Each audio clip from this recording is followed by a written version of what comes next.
Improvement exam માટે બોર્ડની website ઉપર એક નવો સર્ક્યુલર આવ્યો છે, જે એકચ્યુઅલમાં સ્કૂલના દરેકે દરેક ટીચર્સને અને સ્કૂલના દરેકે દરેક ક્લાર્કના ઈમેલ આઈડી પર મોકલવામાં આવ્યો છે. એની અંદર પરફેક્ટ બધી જ માહિતી મળી જાય છે અને કેવી રીતે ફોર્મ ભરવાનું છે એની માહિતી પણ આપી છે.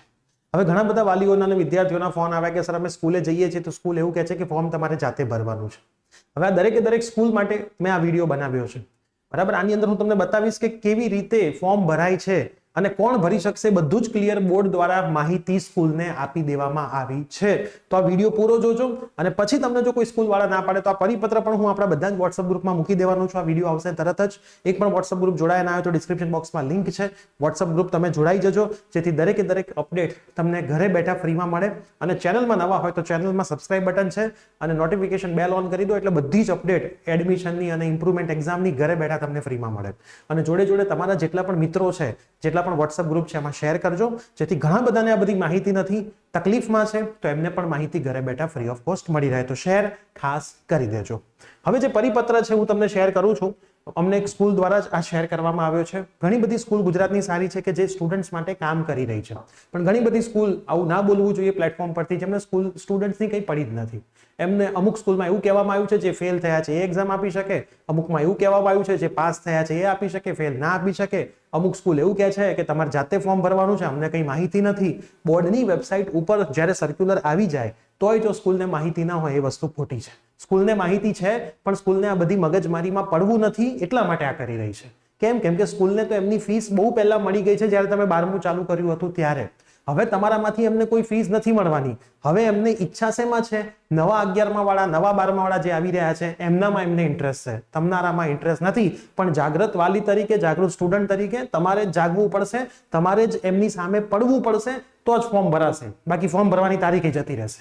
બરાબર, તો સમજી લેજો. આખે આખું જો ઠરાવ લખ્યો છે, શિક્ષણ વિભાગનો ઠરાવ, બધી જ કલમો ને બધું જ અહીંયા પરફેક્ટ લખેલું છે કે ભાઈ 2005ના આ ક્રમાંક મુજબ સુધારો કરવામાં આવ્યો હતો, સુધારા મુજબના નવા નિયમોમાં આપ્યા છે.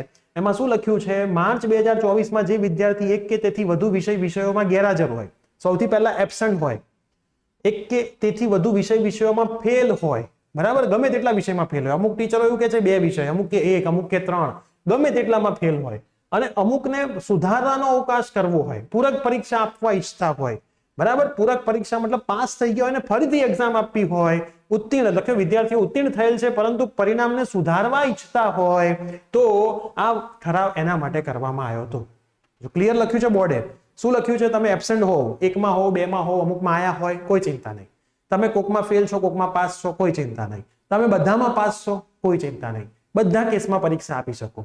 કેટલાની આપવાની? તમારી ઈચ્છા હોય એટલાની આપવાની, તમને મોજ આવે એટલાની આપવાની. ફોર્મ ક્યાંથી ભરવાનું? સ્કૂલમાંથી. હું આગળ વાંચું છું, વિડીયો શાંતિથી જોજો, પછી છે ને સ્કૂલ વાળાને આ બતાવજો. અને હવે તો આપણે થોડું છે ને વધારે કામ કરવું છે. કોઈ સ્કૂલ વાળા ના પાડે, સરસ મજાનો વિડીયો બનાવો, એનો વિડીયો બનાવો, બોલો લેખિત આપો, અમને લેખિત આપો, સહી કરો, સિક્કો મારો. હા, ના પાડી છે બોર્ડે તો એમને તમે કહી શકો લેખિત આપી દો. એક પેરેન્ટ્સ તરીકે તમારે બોલવું પડશે, બરાબર, નહીતર આપણા સ્ટુડન્ટનું ભવિષ્ય આપણા હાથમાં છે.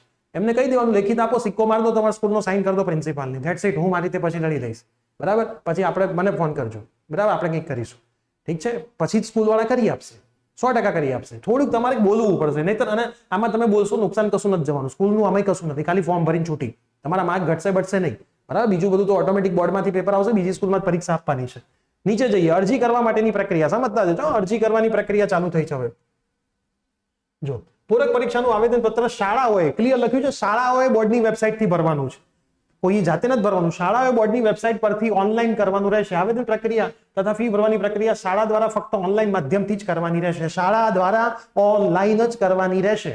આવેદન પત્ર રૂબરૂ કે ટપાલ દ્વારા મોકલવાના નથી. વિદ્યાર્થીની યાદી, મતલબ આ બધી મજૂરી જે નથી કરવી સ્કૂલ વાળાઓને, વિદ્યાર્થીઓની યાદી નથી મોકલવી, એટલે આ બધું થઈ રહ્યું છે. આવેદન પત્ર ફી ભરવાની તારીખ 14 થી લઈને 21 સુધી છે. આજે તમે વિડીયો મેં બનાવ્યો તો 16 તારીખ છે, 21 છેલ્લી છે, પછી કશું જ નહીં થાય. ખાસ યાદ રાખજો. અને સ્કૂલ વાળા તો ઈચ્છે છે કે જલ્દી 21 જતી રહે, બરાબર. વિદ્યાર્થીઓના પ્રકાર મુજબ માર્ચ 2000, હવે પરફેક્ટ સમજાયું. પાછું ઉપર જે લખ્યું હતું ને સમજાયું બોર્ડે, કેમ કે ઘણાને ઉપર ખબર ના પડે. તો સૌથી પહેલા નિયમિત નપાસ વિદ્યાર્થી, મતલબ તમે ધારો કે આ વખતે જ 12માં હતા, રિપીટર નહીં, આ વખતે 12માં હતા ફેલ થયા, તો નિયમિત પ્રથમ વખત જ તમે પરીક્ષા આપી હોય, તમે ગેરહાજર હોય અથવા તો ફેલ થયા હોય, ગેરહાજર અથવા ફેલ થયા હોય, બરાબર, તમારે જેટલા વિષયો આપવા હોય એમાં તમે પૂરક પરીક્ષા આપી શકશો.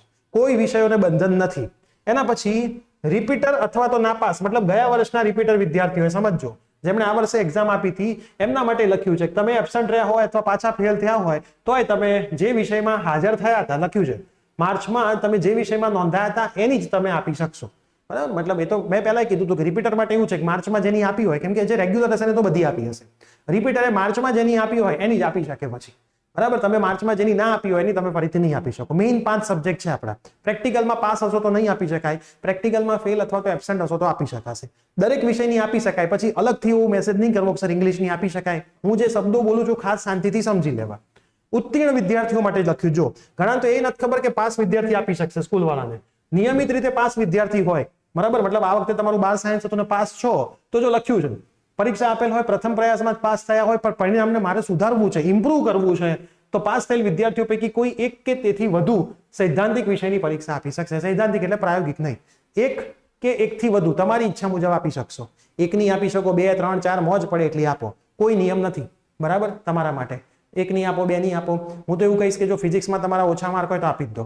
આપણી ઓનલાઈન બેચ તમે જોડાઈ શકો છો. ઓનલાઈન બેચમાં જોડાવવું હોય તો ડિસ્ક્રિપ્શન બોક્સમાં આપણો મોબાઈલ નંબર છે, કોન્ટેક્ટ કરજો. ફીઝ ને બધી માહિતી આપીશું. ઓફલાઈન બેચ ગાંધીનગરમાં છે, ઇંગ્લિશ ગુજરાતી મીડિયમ બધી બેચ સોમવારથી ચાલુ થઈ ગઈ છે. ઓનલાઈનમાં પણ ખાલી આપણે એવું નથી કરતા કે બેચ આપીને છૂટા. અલગ વોટ્સઅપ ગ્રુપ બનાવીએ છીએ, તમારા કોન્ટેક્ટમાં રહીએ છીએ, વીકલી પ્લાનર આપીએ છીએ, વીકલી ટેસ્ટ લઈએ છીએ, ટેસ્ટ ચેક કરીને પાછી આપીએ છીએ. મતલબ જે ઓફલાઈનની ફિલિંગ છે સેમ ઓનલાઈનમાં આપીએ છીએ. એટલે 1,000-2,000 વધારે ફીસ લઈશું, પણ આપણે રિઝલ્ટ ઇમ્પ્રુવ કરવું છે. પૈસા ઇમ્પોર્ટન્ટ નથી. અહીંયા બચાયેલા 1-2 હજાર આગળ કોલેજમાં આપવા પડશે, 10-15 હજાર વધારે. તો અહીંયા તમારા પૈસા બચે છે તો આગળ કદાચ ગવર્મેન્ટમાં ચાન્સ મળે છે તો બેનિફિટ છે. રાઉન્ડ 2માં ઘણી બધી સીટો ખાલી રહેવાની છે. મેં તમને પહેલા બધા વિડીયો બનાવીને કીધું જ છે, પણ તમારામાંથી ઘણા બધા લોકો વિડીયો જોવાની તસ્તી નથી લેતા. એટલે અધૂરી માહિતી સાથે રહો છો. અને ખાસ જીવનમાં યાદ રાખજો, અધૂરી માહિતી હંમેશા હેરાન કરે, બરાબર. એટલે તમે જ ન હેરાન થાય, ધ્યાન રાખજો. હવે રિપીટર વિદ્યાર્થીઓ માટે શું છે?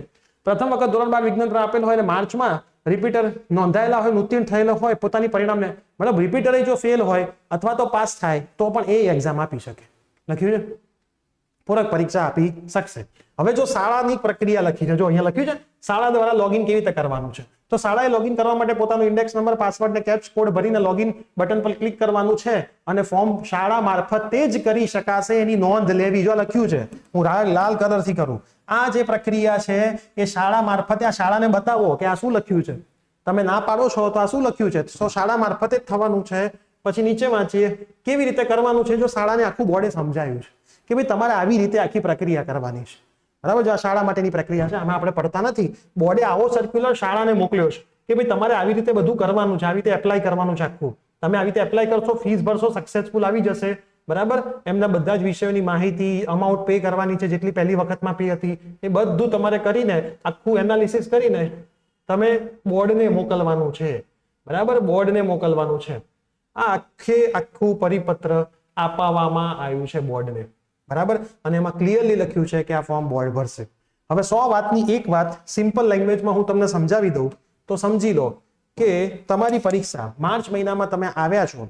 રિપીટર હોય, રેગ્યુલર હોય, પાસ હોય, ફેલ હોય, જે હોય, માર્ચમાં તમે જેટલા વિષયની પરીક્ષા આપી હતી એ બધી તમે જૂન જુલાઈમાં આપી શકશો. સિમ્પલ લોજિક આટલું.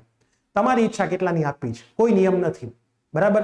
રિઝલ્ટ કેવી રીતે બનશે તો ન્યૂઝપેપર અનુસાર પહેલી પરીક્ષાનું માર્ક, બીજી પરીક્ષાના માર્ક અને ફાઇનલ માર્ક, આવું એક તમારું જનરલ રિઝલ્ટ આવશે.